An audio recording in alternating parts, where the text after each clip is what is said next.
আজকের স্বপ্নটি হলো দাঁত পড়ে যাওয়া। দাঁত পড়ে গেলে এর ভবিষ্যৎবাণী কী হবে, এটা নিয়ে আমরা আজকে আলোচনা করব ইনশাআল্লাহ। মানুষের দেখা সাধারণত স্বপ্নগুলোর মাঝে দাঁত পড়ে যাবার একটি স্বপ্ন রয়েছে।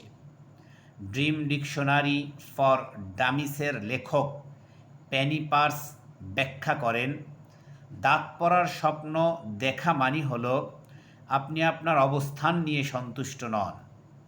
আপনি যেখানে আছেন সেই অবস্থান নিয়ে আপনি মোটেই সন্তুষ্ট নন। এটি ইঙ্গিত দেয় আপনি আপনার ক্ষমতা সম্পর্কে উদগ্রীব হয়ে আছেন। সুতরাং দাঁত পড়ার স্বপ্নটা ভালো নয়। দাঁত পড়ার আরও একটি ব্যাখ্যা আছে যে দাঁত পড়া মৃত্যুর লক্ষণ। দাঁত পড়া মৃত্যুর লক্ষণ।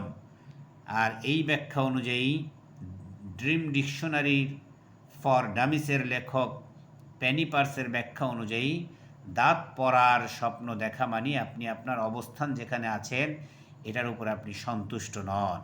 এই স্বপ্ন ভবিষ্যৎ ইঙ্গিত দেয় যে আপনি আপনার নিজস্ব ক্ষমতা হারাতে পারেন বা নিজের সম্মান হারাতে পারেন। নাউজুবিল্লাহ।